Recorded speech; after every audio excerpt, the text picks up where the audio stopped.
command and control economies always fail. The commanders and the controllers will never get it right. Now, I can give some examples from all around the world, and we will today. But let's just start here, right now, in the last couple of years, okay? With our Fed. This is from March 17th, 2021, okay? March 2021. Inflation continues to run below 2%, okay? That's the Fed's report. Inflation below 2%. Fine, okay? Next month, April.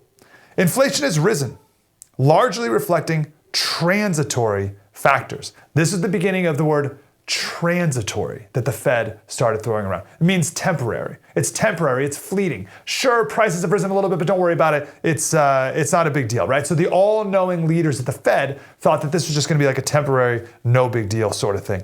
The same thing, June, July, August, September. Inflation has risen, largely reflecting transitory factors. That was June, exact same words in July. September, inflation is elevated, largely reflecting transitory factors.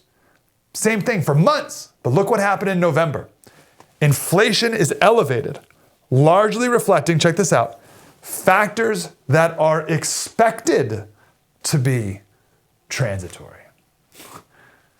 Expected to be. That was the first sign of doubt after months of certainty from our all-knowing leaders. The first sign of doubt that this transitoriness, well, it's expected to be transitory.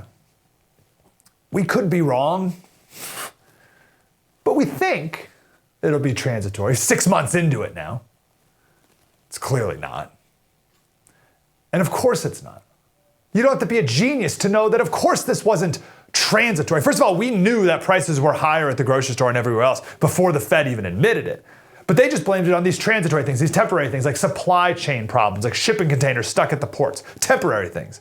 But no, of course it's worse than that. Of course it was more than that. Of course it was deeper than shipping containers stuck outside of our ports. Check this fact out. In today's dollars, adjusted for inflation, all of World War II cost $4.7 trillion, okay? Fighting the Nazis and the Japanese empires, $4.7 trillion in today's dollars. As of March 2021, COVID cost not 4.7 trillion, but 5.2 trillion. We have spent more on COVID relief from the federal government than all of World War II, and more than all the wars that we've fought since 2001 combined. This graph you see right here, those are the different bills that have passed. The one on the far left was the CARES Act, $2.2 trillion. That was March 2020, the CARES Act. That was Trump. Biden, more recently, passed the $1.9 trillion American Rescue Plan. Remember that? That was March 2021. So March 2020, March 2021. And then there's a couple other things in between. It adds up to $5.2 trillion. That's more than Iraq, Afghanistan, and every war that we've fought combined since 2001, and more than all of World War II. And the people at the Fed are like, I don't think inflation will be a thing. I think it's fine. And we start to see inflation, temporary little thing. Kidding me? But that's not even it. That's not all of it. You got to add the 5.2 trillion that we spent there. Add on top of that, 4.5 trillion of what they call quantitative easing. Don't worry, we'll explain that later. And 3 trillion for infrastructure. Right? Infrastructure spending. Now, not because we need to build this bridge really badly, but because we need to build back better. We got to get America back to work. This is all printed money. Just printing more money. But we don't even really print it now. It's just press a couple buttons on a computer and add some zeros to things. So now there's a ton of money out in the economy. This causes inflation. And then inflation leads to increasing interest rates. And this is where the Fed is in charge of micromanaging what they call a soft landing. Have you heard of this term, soft landing?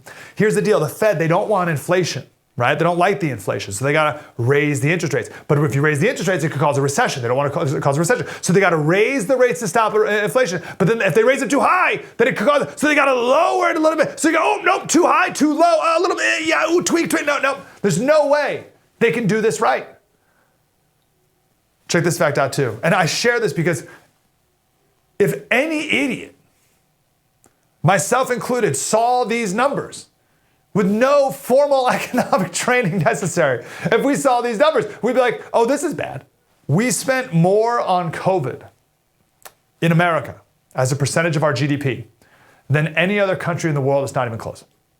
25% of our GDP was spent on COVID, or I should say the other way around. The amount of money that we spent on COVID was equal to 25% of our entire gross domestic product. Japan was second, 17%. England, for perspective's sake, was 7%. We spent 25%, as you can see in the chart right here. The $13 trillion, it's $13 trillion. Again, more than the 13 most expensive wars that we've waged in America. The 13 trillion is the quantitative easing, the infrastructure bill, the CARES Act, the American, all those combined, $13 trillion. You have to pay the consequences of this. You must. These chickens must come home to roost. There's no way you could do this. You can print this much money and not have it come back and crush you. What goes up must come down. There are laws of gravity that we have to deal with here. And the clowns at the Fed thought that they could just wish it away.